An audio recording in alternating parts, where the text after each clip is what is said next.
Assalamualaikum warahmatullahi wabarakatuh. Negeri Palestina ini adalah negerinya para nabi dan rasul. Negeri ini adalah negerinya para nabi dan rasul. Negerinya Ibrahim alaihi salatu wassalam, negerinya Ishak, negerinya Ya'qub, negerinya Ismail dilahirkan di situ walaupun kemudian hijrah ke Mekah.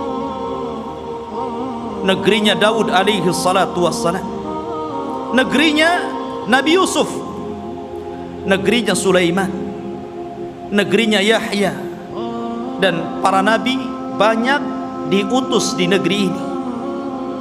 Jadi negeri ini adalah negerinya para nabi. Bahkan sebagian para nabi dikubur di sini, seperti Ibrahim alaihi salatu wassalam dikubur di Khalil, Palestina. Kemudian juga Nabi Yusuf alaihi salatu wassalam dahulu dikubur di Mesir, tapi kemudian jasadnya dibawa ke Palestina dan dikubur di Palestina. Kemudian juga kuburannya Nabi Ishak alaihi salatu wassalam, kuburannya Nabi Ya'qub, Nabi Harun, Nabi Musa, seluruh para nabi ini dikubur di Palestina. Jadi ini memang negerinya para nabi, ikhwan. Negeri yang sangat suci, negeri tersuci ketiga setelah Mekah, Madinah, kemudian Syam. Masyarul muslimin, dan banyak lagi kalau kita bercerita tentang keutamaan Palestina. Lalu sejarahnya, kapan negeri ini memiliki penduduk dan manusia? Apakah orang-orang Yahudi yang mengklaim bahwa mereka adalah memiliki tanah Palestina dan sekitarnya, ataukah siapa? Disebutkan ikhwatu fiddin dalam sejarah, baik sejarah yang dicatat oleh para ulama Islam ataupun sejarah yang dicatat Barat. Bahkan sejarah ini juga tertera dalam perjanjian lama, Taurat, bahwa dahulu yang menghuni negeri tersebut bukan Yahudi. Yahudi itu jauh datang belakangan. Ya.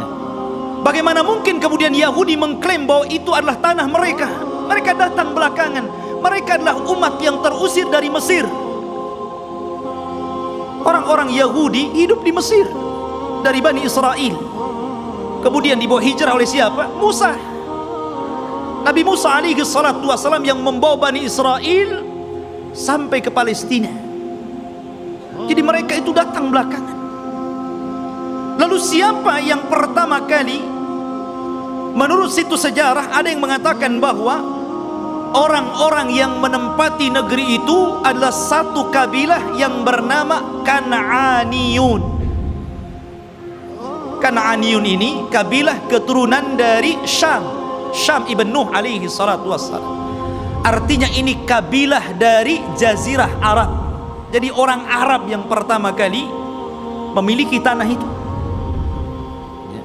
Jadi dahulu ketika terjadi qahat, terjadi paceklik yang luar biasa di Jazirah Arab, sehingga banyak kelaparan dan meninggal, maka kemudian mereka mencari tanah untuk hidup, karena mereka sudah tidak bisa hidup lagi di Jazirah Arab. Maka mereka pun berhijrah sampailah ke negeri yang hari ini disebut dengan Palestina. Jadi mereka adalah kabilah Kan'aniyun. Kabilah Kan'aniyun, kabilah dari Arab. Dan mereka memiliki beberapa kabilah. Ada namanya kabilah Amuriyun. Kabilah Amuriyun ini kabilah yang hidup di lembah-lembah di Palestina. Kemudian ada kabilah namanya Yaguthiyun, dan mereka hidup di negeri di sekitar Al-Quds yang kita kenal dengan Masjidil Aqsa, Baitul Maqdis. Kemudian adapun Kan'aniyun, maka mereka hidup di satu daerah yang bernama Arihah, dan Arihah adalah kota tertua di dunia. Belum ada kota di zaman itu kecuali Arihah. Makanya Arihah itu kota tertua di dunia, belum ada kota kecuali ini. lah hiduplah kabilah namanya Kan'aniyun. Ma'asyiral muslimin rahimani wa rahimakumullah. Kalau kita cerita tentang Yahudi, berarti kita cerita tentang kisah Nabi Ya'qub. Nabi Ya'qub alaihi salatu wassalam dan anak keturunannya. Sedikit saya akan sebutkan tentang kisah Nabi Ya'qub dulu biar antum lebih paham dari mana munculnya orang-orang Yahudi Bani Israel ini. Nabi Ibrahim alaihi salatu wassalam, ikhwan, itu memiliki 2 istri dan 1 budak. Ibrahim itu memiliki 2 istri dan satu budak. Walaupun yang kita kenal hanya memiliki 1 namanya Sarah dan memiliki budak namanya Hajar. Dia memiliki istri lain dan punya anak ya. Tetapi yang masyhur adalah dari Siti Sarah. Lahirlah seorang yang kemudian menjadi nabi penerus Ibrahim, namanya Ishak. Nabi Ishak. Dari Ishak inilah kemudian lahir namanya Ya'qub. Ya'qub ini banyak saudaranya, dan selalu ada konflik antara Ya'qub dan saudara-saudara Ya'qub yang lainnya. Lah Ya'qub ini anak Ishak yang paling saleh, yang kemudian menjadi penerus Ishak, menjadi nabi juga, Nabi Ya'qub namanya. Sehingga dia terkadang di malam hari selalu menyendiri, selalu pergi di malam hari. Dalam bahasa Arab, pergi di malam hari itu namanya Isra. Makanya ada Isra, ada Mi'raj. Isra itu perjalanan malam yang ditempuh Rasul dari Masjidil Haram ke Masjidil Aqsa ya. Kemudian karena Ya'qub ini selalu berjalan tengah malam, makanya kemudian dia pun disebut Israel, karena Isra itu diambil dari suka berjalan tengah malam. Tapi ada juga yang mengatakan Isra itu artinya Abdul dan Il itu adalah Allah. Jadi artinya Abdullah, karena Ya'qub itu selalu beribadah kepada Allah subhanahu wa ta'ala. Maka orang-orang di zaman itu karena menggunakan bahasa Ibrani menyebutnya sebagai Israel. Jadi penamaan Israel itu dari siapa? Nabi Ya'qub ya. Dan Nabi Ya'qub alaihi salatu wassalam itu memiliki 4 istri, 2 sah dan 2 budak. Maksudnya yang 2 sah istri dia dan 2 budak, dan semuanya melahirkan anak, sehingga jumlahnya menjadi 12. Lah dari salah satu istri Nabi Ya'qub namanya Rahil, lahirlah seorang nabi yang kelak akan meneruskan Ya'qub kenabiannya, namanya Yusuf, dan juga saudaranya namanya Binyamin. Kita tahu bahwa sejarah ini ma'ruf, sering diceritakan kan. Yusuf dizalimi saudara-saudaranya, akhirnya kemudian dibuang ke sumur, kemudian dipungut oleh para pedagang, sampailah di Mesir, kemudian dibeli oleh para pejabat Mesir, kemudian belakangan menjadi bendaharawan Mesir. Dari sinilah kemudian Yusuf memborong seluruh keluarganya dari Palestina menuju Mesir. Tidak ada satupun keturunan Ya'qub yang tinggal di Palestina. Semua berangkat ke Mesir. Tidak ada satupun. Jadi 12 saudara Nabi Yusuf itu semuanya berangkat ke Mesir, dan ditampung oleh Nabi Yusuf alaihi salatu wassalam karena dia telah menjadi pejabat besar di Mesir, bendaharawan, dan sangat dihormati oleh kerajaan Mesir ketika itu. Lah selama Nabi Yusuf hidup, maka Ya'qub dan anak-anaknya diberikan sebuah daerah, kemudian mereka hidup di situ. Dan mereka mendapatkan fasilitas yang luar biasa disebabkan oleh Nabi Yusuf alaihi salatu wassalam. Maka beranak pinaklah orang-orang ini yang kemudian keturunan dari 12 putra Ya'qub disebut Bani Israel. Keturunan Israel, Nabi Ya'qub. Selama mereka berada di Mesir dan Nabi Yusuf masih hidup, mereka dihargai. Mereka hidup senang, hidup mewah, mereka berkembang biak luar biasa. Tapi setelah Nabi Yusuf alaihi salatu wassalam meninggal dunia, mulailah kemudian Mesir menekan mereka. Mulailah suku Kipti, suku terbesar ketika itu yang menguasai Mesir, rajanya namanya Fir'aun, mulailah menjajah Bani Israel ini. Belakangan kemudian Bani Israel menjadi budaknya Fir'aun. Budaknya Fir'aun, tertindas mereka. Karena tertindas inilah, maka kemudian Allah subhanahu wa ta'ala utus kepada mereka secara singkat siapa? Nabi Musa. Nabi Musa diutus kepada mereka menjadi Rasul Bani Israel dan untuk mendakwahi Fir'aun. Selama perjalanan Nabi Musa alaihi salatu wassalam hijrah menuju Palestina,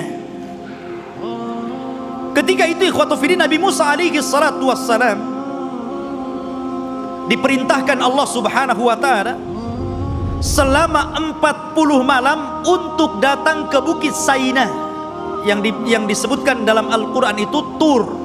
Namanya ada Suratul Tur. Di situ ada bukit namanya Bukit Saina, Bukit Tur, Tur Sina. Ya. Maka Nabi Musa meninggalkan Bani Israel dan menyerahkan kepada saudaranya Harun. Jadi Harun itu sebagai wakil Musa supaya menjaga akidah Bani Israel, karena dia akan diturunkan kitab termulia pertama yang Allah turunkan, namanya Taurat. Nabi Musa berangkat menuju Tur, kemudian Allah turunkan Taurat dan Allah catat Taurat dengan tangannya. Satu-satunya kitab yang dicatat oleh Allah langsung adalah Taurat. Maka Musa pun kemudian membawa Taurat itu pulang. Sesampainya di Bani Israel, marah Musa. Kenapa? Rupanya Bani Israel yang dulu menyembah Allah, tiba-tiba mereka berubah menjadi penyembah patung sapi, namanya Samiri. Bayangkan, ditinggal 40 hari bisa kufur. Nabi Musa alaihi salatu wassalam diturunkan oleh Allah azza wa jal satu syariat agar mereka bertobat. Bagaimana cara bertobatnya? Mereka diberikan pisau dan agar mereka membunuh diri-diri mereka gara-gara mereka sudah beralih agama. Ma'asyiral muslimin rahimani wa rahimakumullah. Kemudian ketika Nabi Musa alaihi salatu wassalam sudah dekat ke Baitul Maqdis, maksudnya ke daerah Palestina, sudah mendekati daerah Palestina ini, berada di tengah padang pasir. Karena saya katakan antara Mesir dan Palestina ini terpisah dengan padang pasir yang luas sekali. Jadi Musa ini tersesat akhirnya. Tapi kemudian Nabi Musa mendapatkan jalan setelah membawa jasadnya Nabi Yusuf dan hampir mendekati Palestina. Lah di Palestina itu, di negeri Arya, kan saya katakan dari awal sebelumnya sudah ada manusia di situ. Dari Kanaaniyun, Yaguthiyun, Amuriyun, sudah ada orang-orang di situ. Sudah menguasai Palestina, sehingga Musa tidak mungkin membawa Bani Israel begitu saja, harus berperang dulu dengan penduduk asli di situ. Ya. Maka kemudian Nabi Musa alaihi salatu wassalam meminta kepada Bani Israel untuk siap-siap perang. Setelah mereka ditimpa luka-luka peperangan, mereka mendapatkan pahala yang besar jika mereka berbuat baik dan bertakwa terus kepada Allah subhanahu wa ta'ala. Itulah sikap para sahabat. Berbeda dengan sahabatnya Nabi Musa, justru mengatakan, engkau saja dengan Harun berperang bersama Tuhanmu, kami duduk-duduk di sini. Lihat bagaimana kurang ajarnya Bani Israel kepada Nabi Musa alaihi salatu wassalam. Maka Nabi Musa mengatakan, Rabbi inni la amliku illa nafsi wa akhi. Wahai Rabb, aku tidak memiliki kecuali diriku dan saudaraku Harun. Fafruq bainana wa baina qaumil fasikin, pisahkan kami dengan orang-orang yang fasik. Maka dengan sebab itu ikhwan, karena mereka sudah menentang Nabi Musa, maka mereka pun dibuat oleh Allah tidak tahu kemana harus berangkat. Jadi negeri itu tiba-tiba oleh Allah subhanahu wa ta'ala dikepung kabut, sehingga mereka tidak tahu jalan keluar harus kemana. Kalau mereka jalan ke sana, ujung-ujungnya balik lagi ke sini. Jadi mereka tidak bisa keluar dari situ. Disitulah Allah Subhanahu wa ta'ala takdirkan Nabi Musa alaihi salatu wassalam meninggal dunia sebelum masuk ke negeri Al-Muqaddasah ini. Dan ketika itu digantikan oleh pembantunya namanya Yusha ibn Nun. Akhirnya dia pun diangkat menjadi nabi. Yusha bin Nun ini adalah kawannya Nabi Musa dan juga pembantunya. Dialah yang menemani Nabi Musa ketika mencari Khidir. Kemudian Nabi Musa belajar kepada Khidir. Dan kisah Musa dengan Khidir ma'ruf, disebutkan dalam surah Al-Kahfi, dan diisyaratkan walaupun Khidir tidak ada namanya dalam Al-Quran, tapi isyaratnya ada. Tapi yang jelas bahwa Yusha bin Nun lah yang kemudian berhasil membawa Bani Israel dan masuk ke Baitul Maqdis. Allah menangkan dalam peperangannya. Jadi Nabi Yusha inilah yang membawa pasukan, kemudian berperang dan berhasil menguasai Baitul Maqdis. Dari sini menunjukkan bahwa Bani Israel ini mereka menjajah, bukan asli situ. Mereka datang dari Mesir dengan Nabi Musa, kemudian Nabi Musa meninggal, diganti oleh Yusha bin Nun, kemudian merebut Palestina dan mereka menjadi tinggal di situ. Jadi Palestina bukan milik orang Yahudi, mereka yang menjajah di situ. Oleh karena itulah ikhwatu fiddin, inilah kisah Palestina dan Yahudi. Semoga menjadi pencerahan dan pengetahuan bagi kita. Semoga Allah Subhanahu wa ta'ala mendoakan saudara-saudara kita yang ada di Palestina dan menggagalkan keinginan orang-orang kafir untuk menjadikan Yerusalem sebagai ibu kota Israel yang akan dibentuk sebuah negara Israel Raya. Mimpi mereka, tapi kita umat Islam tidak akan setuju dengan itu. Kita doakan terus agar saudara-saudara kita dimenangkan oleh Allah dan dihancurkan orang-orang kafir. Subhanakallah bihamdika asyhadu an la ilaha illa anta astaghfiruka wa atubu ilaik. Allahu ta'ala alam. Assalamualaikum warahmatullahi wabarakatuh.